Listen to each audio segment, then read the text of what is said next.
Hey everyone, this is Steve Weintraub with Collider. I'm here in San Diego at our Comic-Con studio, and I am thrilled to have the folks behind the Toxic Avenger in our studio. I've been waiting to see this for a really long time, and you guys do not disappoint. I think people are going to love this, especially people that love unrated violence. I'm going to say it like that, or extreme, Anyway, it's for me. I'm just going to say thank you. Thank you for making it. Glad you liked it. Yeah. Well, wait a minute. Unrated violence? That's the only reason you liked it? That's like the Terrifier. That's the unrated violence. This is a movie with pathos, with a familial relationship. Now I'm going to shut up, but it's a beautiful, emotional film. But also, unlike the first one, which was a cartoon where a kid gets his head squashed by an automobile. This is off to a great start. Right. I was I actually feel like I'm at my family's Thanksgiving. I was actually going to say one of the things that I also love about the movie is how it shines a light on what corporations are willing to do. Yes. There's a lot to this that's not just violence by a character. Good. There's a lot of messaging in this as well, and I really appreciate that. But so I've been asking this of everyone before we get into Toxic Avenger. I'm obsessed with getting more people to see movies in movie theaters. Yeah. So for each of you, do you have a favorite movie theater? Oh, that's a great question. Yeah, I love the Galaxy Highland Theater in Austin, Texas. It's where we go a lot to go see movies. They have great matinees there. Also like the Alamo, of course, but Galaxy Highland is right by my house. So I go there a lot. Alamo Draft House in Brooklyn, in my neighborhood. It's amazing. And great margaritas. I am a fan of the Cadillac Margarita. Yes. Oh, yeah. Oh, Yeah. good to know. I'm going to remember that. Right. And fried pickles. Oh. Alamo has great fried pickles. Oh, yes, great. very good. Do you have a favorite movie theater? Well, Radio City Music Hall, where the first Bloodsucking Freaks played.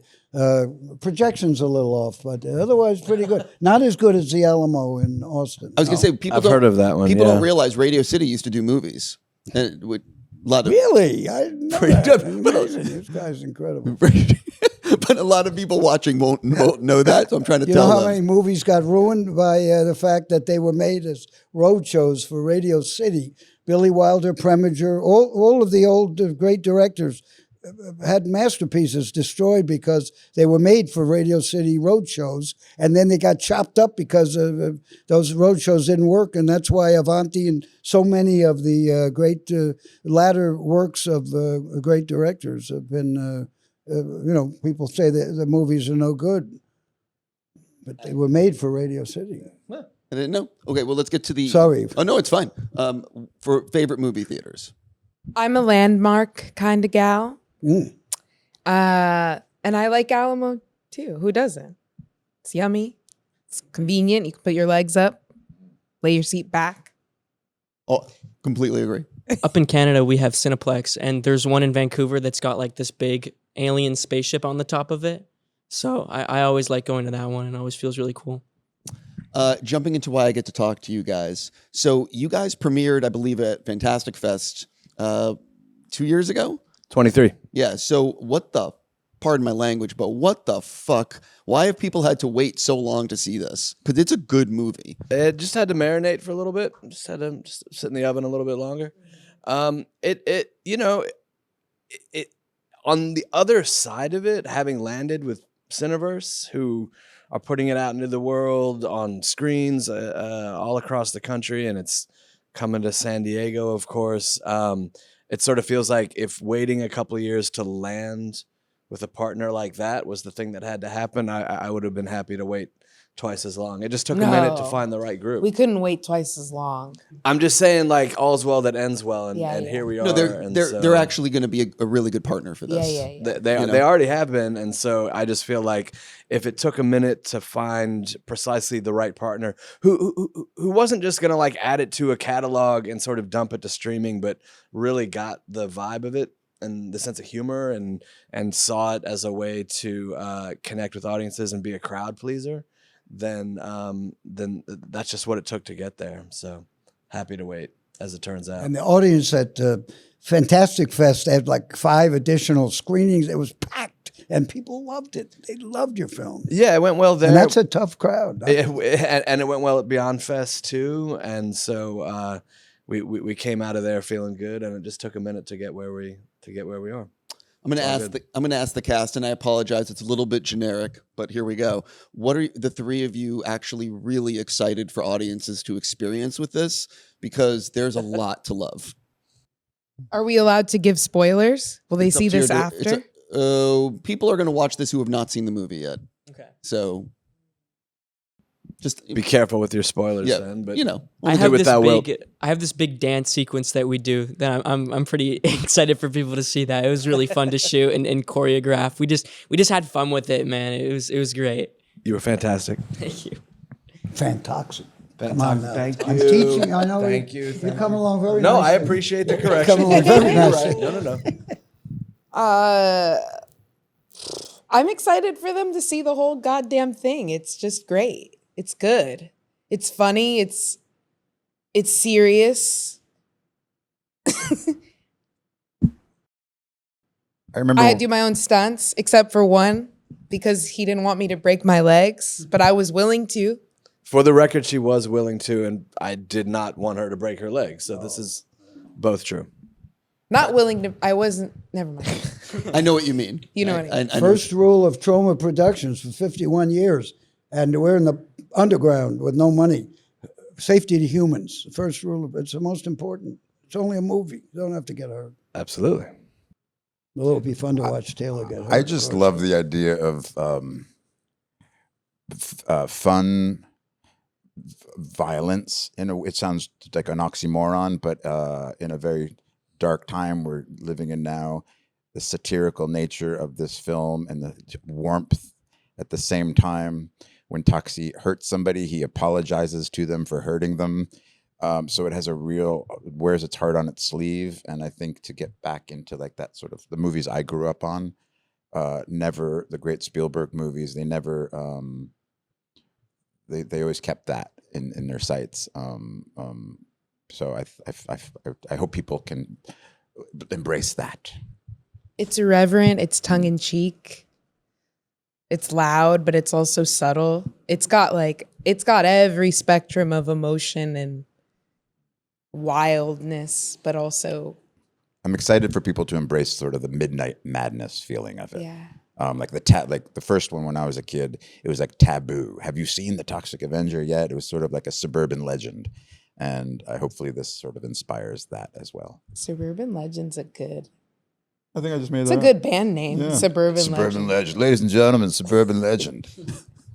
I'm always curious how a film changes from inception to what people are going to see on the screen. So how did this change from during the development and during the making of the film?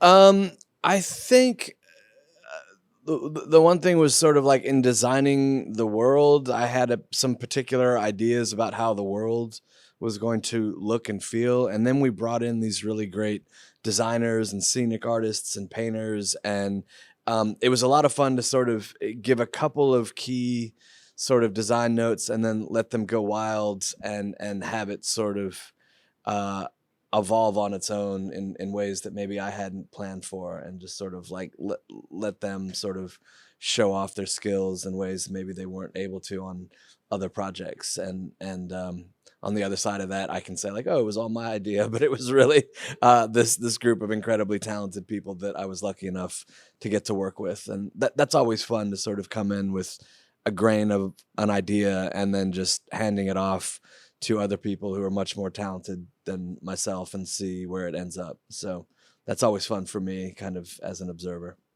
Lloyd, I actually have a question for you. When I was researching getting to talk to you today, this is my first time getting to talk to you. I had no idea you were the location scout for Saturday Night Fever. Wait a minute. I was the location executive for I Saturday Night apologize. Fever. Location I executive. have a huge credit, But there would be no Saturday Night Fever without moi. That's what I mean. Because it though. was I- very I- difficult I read. and low budget, very low budget. I too. read He that- said, put It was some awful. respect on The my movie's name. great, but it was a hell of a job. I did read that you were the one who discovered the club where they ultimately, the dance club. Well, that's not really true. It's the movie's based on an article in New York Magazine, and that club was mentioned, but the first director, John G. Avildsen, who did Rocky, didn't want to use that club. he left Saturday Night Fever, and John Badham, who came on, liked the 2001, and I had to negotiate for very little money, and the guy was a good guy, the guy who owned it. And, It was in Queens, right? yes, Queens, and all the Bay Ridge was well. I don't remember if it was in Queens. The club? I Club think maybe. the club is. But the house where Vinny lived was Bay Ridge, and a lot of the locations were Bay Ridge, and I was kind of running for Congress, because there was no money. It was like running for Congress to try to please give us your house, and then we have to put lights on those people's roofs and lights on there. And What about the Verrazano Narrows shooting there? What's that? Did you set that up? The Yeah, bridge scene? yeah. The director What was wanted that that like, the house. budget? It had to be that house, and the way I got it. No, but on the bridge. I I had to set all that stuff up in the Triborough. Close down the Triborough. You were on the Triborough? I told the city we'd be out by rush hour, and Yeah, they were really up on the wires. The next day, the Daily News had a photograph of the traffic all the way to Connecticut because we went late. We were not out by rush hour. Dang. So of course I was my neck. It's like one of the most famous scenes in movies. Oh, it's wonderful. And they built that platform where the guy jumped off. And all that. If it was a Troma movie, we wouldn't have had the platform. Save some money. I thought you said but, safety first. well, the kind of people we have, In today. they're very good, yes. I do have to ask you though, when you were I'm sorry for doing this, but when you were making Saturday Night Fever, at what point did you realize, oh wait, this might be a really special movie? From the beginning, I read the script. Norman Wexler, who wrote Joe, which was my first job. John G. Avildsen, who was Mr. Rocky and Mr. Karate Kid, major director. He hired Norman Wexler, who had written Joe, which is a wonderful film, and Norman wrote an amazing script. It was terrific. So I was early in my career. This is great. I'm on a good movie. And then Avildsen had a fight with the bosses, and Badham came in, who was also a great director. I talk about it in my very first book. You've read it, of course. My first book, which was written by James Gunn, of course, the first book that I wrote. But we talk a lot about what happened on Saturday Night Fever. It's a great film. It really is. Badham did a great job. I don't know if all of you guys realize he was involved in Saturday Night Fever. I had to bring it up. Well, thank you. I did not know. I had Incredible. to. But it makes sense. Yeah. One last question for Yes, you, Lloyd. sir. Thank you again. So Thank Troma you. has Yes. you've made so many movies, and obviously Toxic has now been remade. What's the one Reimagined. I'm sorry, reimagined. This is Macon Blair's Toxic Avenger. I'm curious, which is something from Troma's past that you would love to see someone come in and sort of reimagine the way that this has been done? Well, right now we're reimagining a Poultrygeist Night of the Chicken Dead, which is kind of a musical, anti-fast food musical. But there's been an offer for Sergeant Kabuki Man NYPD, but it wasn't. Can that title still be used today? Sergeant Kabuki Man NYPD? Yeah.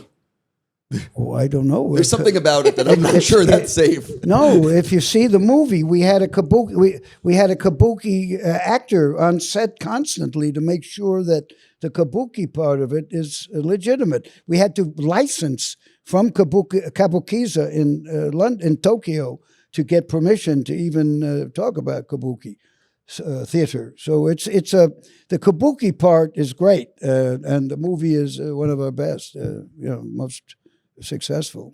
It was co-produced by Bandai back in 89. Oh, the video game company. Yeah, well, it was Namco, and then Bandai bought Namco, and so we got lucky. We got a partner who put up half the money, and we put up half. It's probably Troma's most expensive movie.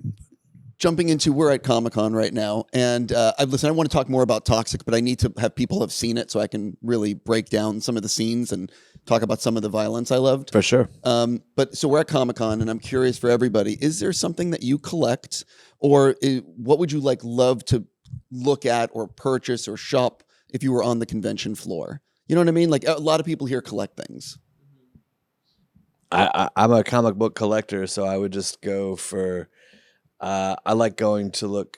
I'm not sure if they have this here. I'm assuming they would, but just the quarter bins or the dollar bins where it's just stuff that hasn't been perfectly preserved, but you can just get a stack of 20 things for super cheap. I think I would hang around there for a while. And There's a number of booths here that have really high end stuff, and a number that are selling like discounted things. yeah, I would go to the worn out bins and just get like a big stack for $10.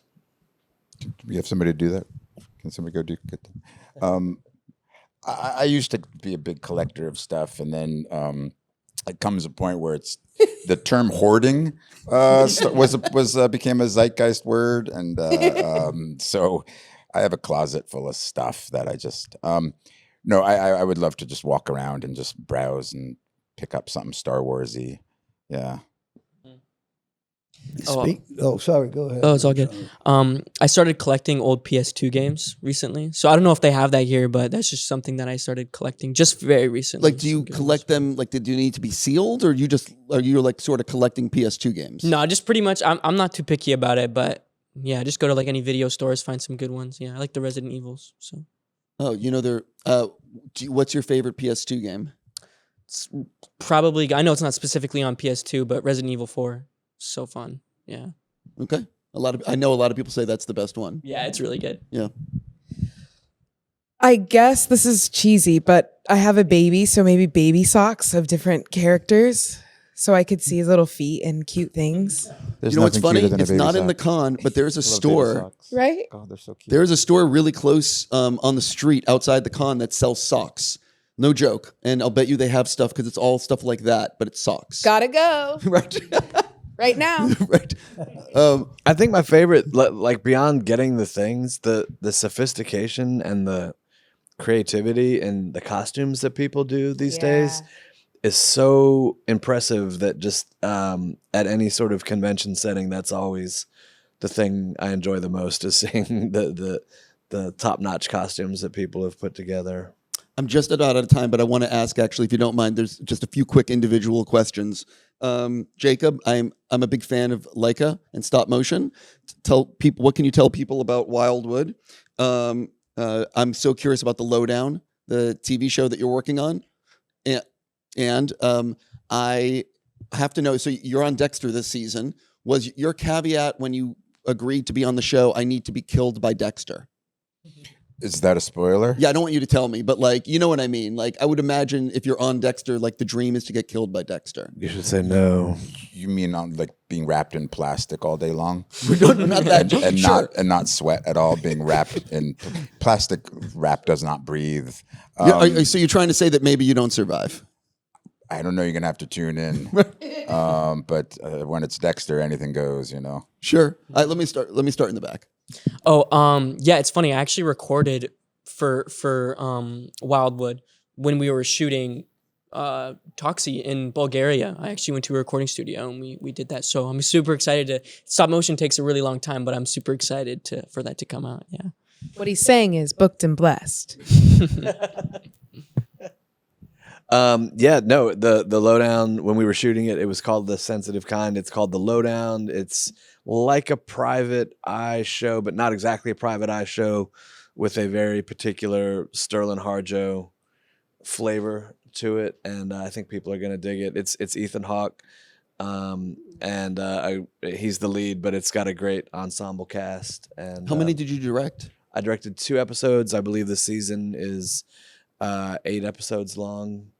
And it's funny, but it's also kind of dark and noir-ish. It's doing a lot of tones at once, and Sterling's just It's amazing. brilliant creator. I really can't wait. It's amazing. This is my real last question before they kill me. I am really looking forward to Roofman, mostly because of Toys R Us. Yeah. Because I grew up going to Toys R Us. What can you tease people about that film and what you do in it? Well, Derek Cianfrance is one of the greats, and when you get a call from him, I knew him a little bit, but it was just yes, I'll do anything. I'll work craft service, whatever you need, man, because he's like Macon. He's a real artist, and he has a real clear idea of what he's making. It's funny, we shot, where did we shoot that? We shot that down in North Carolina, and they used an abandoned Toys R Us from like the 80s, and they filled it as a working Toys R Us from scratch. They had the structure and the old Toys R Us logo that was fading. They put a new one on the front, filled it with endless amounts of toys.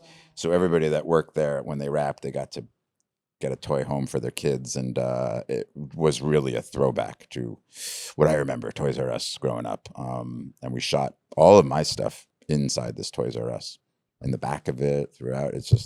It's like Macon, Derek is very authentic, and it really helps actors.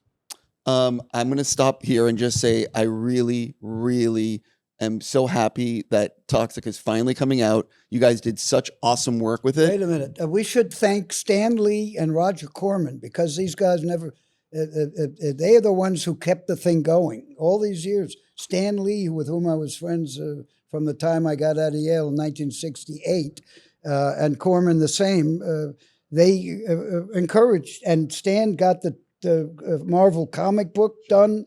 He got introduced. He definitely kept Toxie alive so that this beautiful man could bring Toxie into the heavenly orb.